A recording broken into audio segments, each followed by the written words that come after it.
अवधपुरी की वंदना के बाद आहा दशरथ जी की वंदना, मां कौशल्या की वंदना। अच्छा, माता कौशल्या की वंदना क्यों,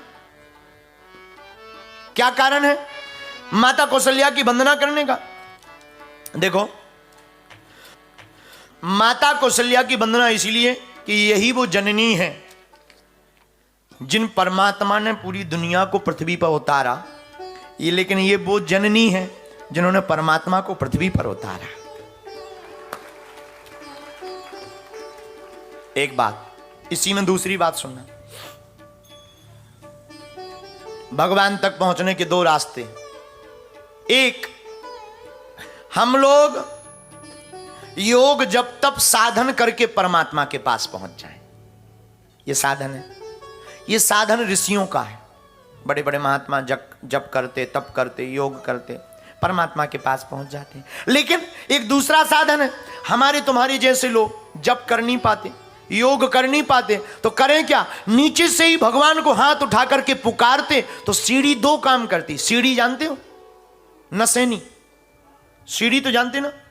सीढ़ी दो काम में आती, एक चढ़ने के काम में, एक उतरने के काम में। तो जो महात्मा होते हैं वो सीढ़ी पर चढ़कर छत पर परमात्मा के पास पहुंच जाते, लेकिन हमारे तुम्हारे जैसे जो लोग होते हैं वो प्रभु को नीचे से पुकारते तो परमात्मा उतर कर उनके पास चले आते हैं।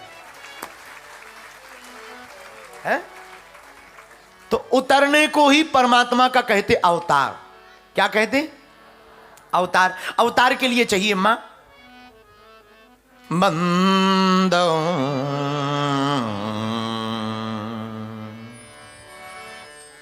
कौसल्यादिसि प्राची।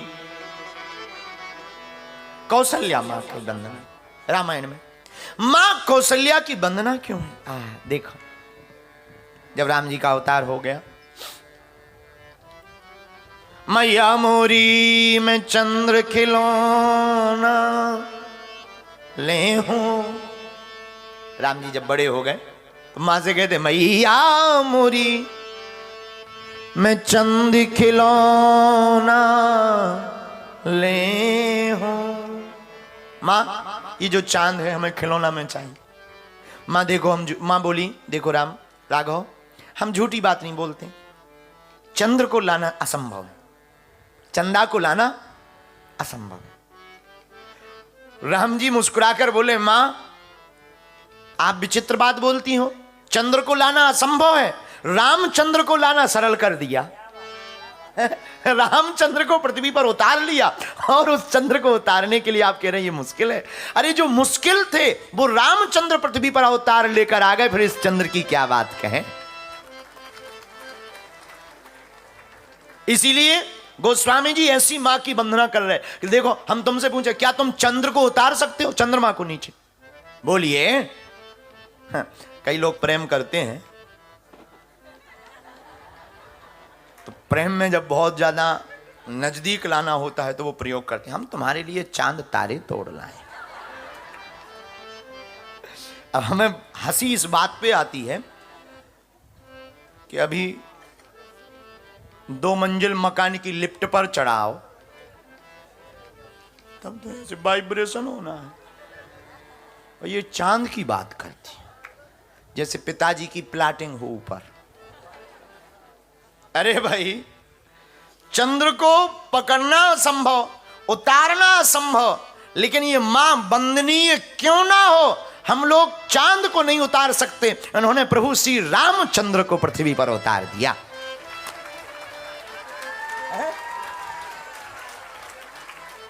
इन्होंने प्रभु श्री रामचंद्र को पृथ्वी पर उतार दिया। इसीलिए बंदो कौशल्या दिशि प्राची, कीरत जासु सकल जग माची। मां कौशल्या की वंदना। बंदो नाम राम रघुवर को, हेतु कृषानु भानु हिम कर को। राम की वंदना। अच्छा, राम के नाम की वंदना की रामायण में, बात भी सही है। राम से बड़ा राम का नाम राम जी की वंदना क्यों? ये राम जी से बड़े। कहो, गोस्वामी जी कहते, कहो कहां लगी करऊं बड़ाई, राम न सकहीं नाम गुण गाई। कलयुग केवल नाम आधारा, सुमर सुमर नर उतरहि पारा। कलयुग में केवल नाम की महिमा है। किसकी महिमा है भैया? अरे बोलिए जरा जोर से। कलयुग में नाम की महिमा है। हा हा हा, राम से बड़ा राम का नाम। तो नाम की महिमा गाई गोस्वामी जी ने। आगे नाम की महिमा के बाद कथा की महिमा गाई। ये कथा कब प्रारंभ हुई? भौमी भौम बार मधुमासा, अवधपुरी यह चरित प्रकाशा। जही दिन राम जन्म श्रुति गावहीं, तीरथ सकल तहां चली। नौमी तिथि मंगलवार के दिन से राम कथा प्रारंभ हुई। चैत्र मास की नौमी तिथि दिन मंगलवार को अयोध्या जी में यह चरित्र प्रकाशित हुआ। और प्रभु का नाम भी मंगलकारी, भगवान का धाम भी मंगलकारी, प्रभु का रूप भी मंगलकारी और भगवान की कथा भी मंगलकारी ही है। आहा, धन्य है रामचरितमानस। एक सज्जन बोले, गुरुजी रामचरितमानस देव भाषा में नहीं है, संस्कृत नहीं है ना। बोले ये देव भाषा में नहीं है। हमने कहा देव भाषा में नहीं है तो क्या हुआ, महादेव भाषा में तो है। देव भाषा में नहीं है पर महादेव भाषा में है। और आप इसका प्रमाण पूछोगे, महादेव भाषा में रामायण कैसे? रचि महेश निज मानस राखा, पाय सुसमय शिवासन भागा, पाय सुसमय शिवासन भाखा। श्री राम जय राम जय जय राम, श्री राम जय राम जय जय राम। रघुपति राघव राजा राम, रघुपति राघव राजा राम। पतित पावन सीताराम, पतित पावन सीताराम। आहा भैया, ये रामचरितमानस देव भाषा में नहीं है तो क्या हुआ, लेकिन महादेव की भाषा में।